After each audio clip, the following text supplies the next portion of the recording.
So hello guys, welcome to my channel. আশা করি তোমরা সবাই ভালো আছো আর আমিও ভালো আছি। তো আশা করি সকলেই জানো আজকে কি। তো সবাইকে আমার তরফ থেকে শুভ শিবরাত্রি অ্যান্ড সবাই সুস্থ থাকো আর ভালো থাকো। আর আজকের দিনটা ভালো করে পূজা দিয়ে আনন্দে কাটুক সবার। আর আমরা এখানে চলে এসেছি পূজা দিতে। আমাদের বাড়ির পাশেই একটা বড় মন্দির রয়েছে, সেখানেই আমরা পূজা দিতে আসি প্রত্যেক বছরই।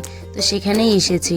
এই জায়গাটার নাম হচ্ছে নেপাল বর্ডার পানি ট্যাঙ্কির একদম পাশে কাস্টম রয়েছে, কাস্টমেই বড় মন্দির। আমরা এখানেই প্রতি বছর পুজো দিতে আসি।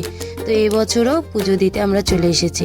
তো এসে দেখি যে কি করব, পণ্ডিত নেই, তো তাই তোমাদেরকে চারিদিকটা একটু দেখিয়ে দিচ্ছিলাম। দেখো আজকের ডেকোরেশনটা এরকম করা হয়েছে। আর যেটা দেখতে পাচ্ছ ওটা হচ্ছে আমাদের নেপাল বর্ডার। এটা পুলটা পার হলেই নেপাল যেতে পারবো। তো তাই আমি এই তোমাদেরকে দেখিয়ে দিচ্ছি, কারণ পুরোহিত মশাই আমাদের আসেনি। আর চলো দেখতে দেখতে আমাদের পুরোহিত মশাইও চলে এসলো আর আমাদের পুজোও শুরু হয়ে গেল। তো আমাদের পুজো দিতে দিতে তোমরা দেখো কি করি। পুজো দেওয়ার হয়ে গেল, ওটা হচ্ছে আমার বোনও এখন সুতা পরবে। তো সুতা পরে নিচ্ছে আমার বোন। এক এক করে সবাই সুতা পরার পরে আমরা চলে আসলাম বাইরের দিকে। দেখো এখন আমরা বাড়ি যাব। বাইরে থেকে দেখতে কতই না সুন্দর লাগছে না মন্দিরটাকে। আর মন্দিরটা বছরে একবার করে ভালো করে সাজানো হয়, তো কতই ভালো লাগে। এখন গাইস আমরা বাড়ি যাচ্ছি। দেখতেই পাচ্ছ আমাদের পূজা কমপ্লিট। আর এই যে রাস্তা একদম শুনশান, এখানে কেউ নেই, শুধু এই যে দেখো আমার মা, কাকিমা, আমি আর যে যে আমাদের পাশের বাড়ি একটা দিদিও আছে। আর এই যে দেখো এখানে কেউ নাই, শুধু আমরা এই কয়জন আছি।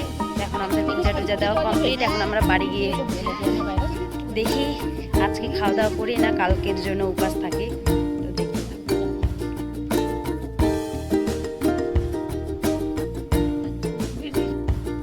আর বাড়ি এসে দেখছি আমাদের বাড়ি থেকেই দেখা যাচ্ছে, কারণ আমাদের বাড়ির পাশে পাহাড় আছে, তো তাই পাহাড়ে দেখা যাচ্ছে কতই সুন্দর লাইটিং। দেখো কত সুন্দর জ্বলছে। আর আমার ব্লগটা ভালো লেগে থাকলে তোমাদের like, comment, share and subscribe করে দিও। Thank you for watching.